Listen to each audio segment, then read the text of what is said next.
जत तालुक्यातील मोटेवाडी इथं मरगुबाई देवी मंदिर परिसरातील भाविकांच्या निवारा शेडची भिंत कोसळून झालेल्या दुर्घटनेतील जखमींची चंद्रकांत पाटील यांनी मिरज येथील शासकीय रुग्णालयात जाऊन भेट घेत विचारपूस केली। यावेळी गोपीचंद पडळकर, जिल्हाधिकारी मैना घोष तसेच पोलीस अधीक्षक तुषार दोशी उपस्थित होते।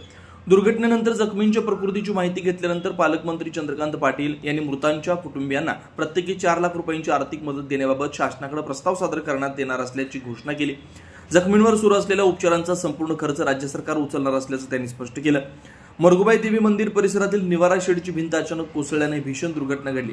या दुर्घटनेत 6 जणांचा दुर्दैवी मृत्यू झाला, 13 जण जखमी आहेत। जखमींवर मिरज येथील वैद्यकीय महाविद्यालय, सिनर्जी हॉस्पिटल तसेच जत, संख आणि विजापूर येथील रुग्णालयांमध्ये उपचार सुरू आहेत। या घटनेमुळे संपूर्ण जत तालुक्यात हळहळ व्यक्त केली जाते। प्रशासनाकडून घटनेचा सखोल तपास सुरू आहे। श्री मोटेवाडी गावामध्ये मरगुबाई देवस्थान जत तालुक्यातला तिकडे एक यात्रा याविषयी बरेचसे लोक जडो झाले होते आणि तिकडे प्रचंड वाडा हे असल्यामुळे ते दुर्दैवी एक घटना घडली। तिकडे तारपत्रे आणि त्याची अँगल उडून एक भिंतीवर पडली आणि ते भिंती कसरलं आणि ते भिंती म्हणजे मागे जे लोक बसले होते त्याच्यापैकी 6 लोकांची दुर्दैवी निधन झालेली आहे आणि त्याच्यापैकी 4 महाराष्ट्रीयन आणि 2 कर्नाटकाचे आहे आणि ते सोडलासुद्धा जवळपास 13 लोकांच्या ते जखमी झालेले आहे। त्या ठिकाणी ते 13 जे जखमी झालेले आहे त्यांना जिल्ह्यातल्या वेगवेगळ्या ठिकाणी सिव्हिल हॉस्पिटल आणि इतर खाजगी हॉस्पिटल जत आणि मिराजमधला वेगवेगळ्या हॉस्पिटलमध्ये त्यांना दाखल करण्यात आलेली आहे। माननीय पालकमंत्री महोदय आणि त्याच्यामध्ये सगळे आमचे जे सन्माननीय जनप्रतिनिधी जतचे त्यांनी पूर्ण रात्री त्याच्याबद्दलही आढावा घेतलेले आहे आणि आज त्यांची भेटही झालेली आहे आणि सुदैवी घटना हे आहे की सगळे जे जखमी झाले होते ते सगळ्याच्या सुस्थितीत आहे, त्यांना जीविताची काही हानी नाही आहे आणि ते सगळे रिकवर चांगल्या पद्धतीने करत आहेत आणि शासनाचे मार्फत जे 6 लोक जे मयत झाले त्याच्यापैकी 4 जे महाराष्ट्रीयन आहे त्यांना शासनामार्फत जे अनुदान आहे ते उपलब्ध करून देण्यासाठी आम्ही प्रस्ताव तयार केलेला आहे। संध्याकाळीपर्यंत ते प्रस्ताव पाठवणार। काल घटनेच्या वेळी त्या ठिकाणी महसूल आणि पोलीस प्रशासनाचे सगळे अधिकारी कर्मचारी त्या ठिकाणी उपस्थित होते आणि लगेच त्यांचे रेस्क्यू आणि सगळे जे ॲक्टिव्हिटी आहे ते झालेली आहे। धन्यवाद। पाऊस, ज्या पावसाची पिकं म्हणूनही पूर्वतयारी नसते आणि अशा घडणाऱ्या घटनाही अनपेक्षितपणे घडतात, तसं मरगुबाई देवस्थानाच्या यात्रेला कर्नाटक, महाराष्ट्रातले प्रचंड लोक येतात। यात्रेच्या दिवशी गर्दी असते पण ती बरेच दिवस चालूच राहते। कालही अशा प्रकाराने तिथे लोक एकत्र आले आणि अवेळी पाऊस आला, कोणाची तयारीच नसते ना, छत्री, रेनकोट, म्हणून आडोशाला जातो तर तो आडोसाच पडेल हे कोणाच्याच कल्पनेत नव्हतं। त्यामुळे त्या आडोशाची भिंत कोसळून 6 जण मयत झाले। 3 जत तालुक्यातले, 3 कर्नाटकाचे। कर्नाटकातून एक खूप मोठा फ्लो त्या यात्रेला येतो। मयतांमध्ये 4 पुरुष आणि 2 महिला, पुरुषांपैकी पुन्हा 2 लहान मुलं आहेत, 14-15 वयोगटातले, 2 वयस्कर आहेत। 13 जण जखमी स्थितीमध्ये वेगवेगळ्या ठिकाणी आहेत। त्यात मिरज मेडिकलला एकूण त्यातले 4 आहेत, सिनर्जीमध्ये आहेत, काही जतमध्ये आहेत, संखमध्ये आहेत, काहींना विजापूरला पाठवलं आहे। आणि त्यामुळे घटना जी आहे ती ज्याला आपण म्हणतो की कोणाच्या हातात नसलेली घटना आहे। त्यांना तरी काय माहिती की हा आडोसा पडणार आहे म्हणून। प्रचंड वाऱ्याने समोरच्या शेडचा पत्रा ह्या भिंतीवरून आपटला।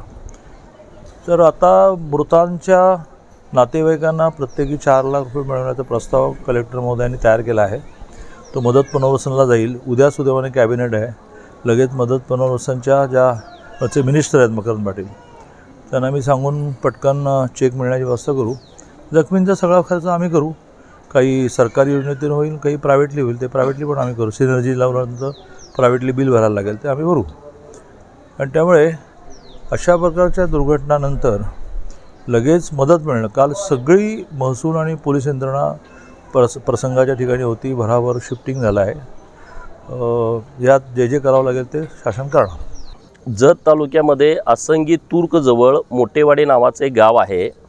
या गावामध्ये मरगुबाईचं प्रसिद्ध मंदिर आहे। महाराष्ट्र आणि कर्नाटकातील लोक यात्रेच्या दिवशी लाखोच्या संख्येने येतात, परंतु आठवड्यातले 3-4 दिवस या यात्रा सुरूच असतात आणि तशाच पद्धतीची काल दरीबडची गावातील किंवा अन्य परिसरातल्या लोकांच्या यात्रा तिथं होत्या आणि यात्रेच्या दरम्यानच पाऊस यायला सुरुवात झाली। पाऊस आल्यानंतर लोक आडोशाला जाऊन सगळी बसली, परंतु सोसाट्याचा वारा सुटल्यामुळं तिथलं एक शेड उचलून त्या भिंतीवरती पडलं आणि संपूर्ण भिंत जी लोक त्या आडोशाला बसली होती त्यांच्या अंगावरती पडली आहे। त्यामध्ये अत्यंत दुर्दैवी घटना अशी घडली की 6 लोक जाग्यावरतीच मयत झालेले आहेत. त्यामध्ये 4 लोक महाराष्ट्रातील आहेत. दरीबडचीचा एक मयत आहे आणि पांडुजरी नावाचं गाव आहे, तिथं कोकरे वस्ती आहे. त्या कोकरे वस्तीवरची 3 लोकांचं दुर्दैवी निधन या घटनेमध्ये झालेलं आहे. जवळपास 13 लोक जखमी आहेत. त्यापैकी 4 लोक इथं मिरज मेडिकल कॉलेजच्या हॉस्पिटलला ॲडमिट आहेत. त्यांची विचारपूस आता माननीय पालकमंत्री महोदय, माननीय कलेक्टर सांगली, माननीय SP सांगली यांनी आता केलेली आहे. दुसरे पेशंट सिनर्जीला डॉक्टर आरडी साहेबांच्या हॉस्पिटलला ॲडमिट आहेत. काही लोक जतमध्ये, काही लोक संकला आणि विजापूरची काही लोक असल्यामुळं काही लोक विजापूरला तिकडं दवाखान्यात शिफ्ट केलेले आहेत. तर मिरज मेडिकल कॉलेजचे सगळे पदाधिकारी आहेत, माननीय डीन साहेब, गुरव साहेब आहेत, डॉक्टर रुपेश शिंदे सर आहेत आणि इथला मेडिकल सगळा स्टाफ अत्यंत काळजीपूर्वक उपचार या सगळ्या लोकांच्यावरती करतो आहे. प्रायव्हेटमध्ये जी सगळी लोकं आहेत त्यांची सगळी जबाबदारी माननीय पालकमंत्री महोदयांनी घेतलेली आहे. ज्या लोकांचं दुर्दैवी निधन झालं आहे त्यांना आम्ही भावपूर्ण श्रद्धांजली अर्पित करतो. आता ह्या झालेल्या घटनेला आम्ही काही करू शकत नाही, परंतु सरकारच्या माध्यमातून त्यांना मदत मिळवून देण्याच्या दृष्टिकोनातून आज माननीय कलेक्टर सांगली तात्काळ त्यांना मदत मिळण्याच्या संदर्भातला एक प्रस्ताव आज सरकारकडे पाठवणार आहेत. उद्या कॅबिनेट असल्यामुळं उद्या माननीय पालकमंत्री चंद्रकांत दादा आणि मी, माननीय मकरंद पाटील साहेब ज्यांच्याकडे हे खातं आहे मदत पुनर्वसन, त्यांना भेटून ही मदत मिळण्याच्या दृष्टिकोनातून प्रयत्न करणार आहे.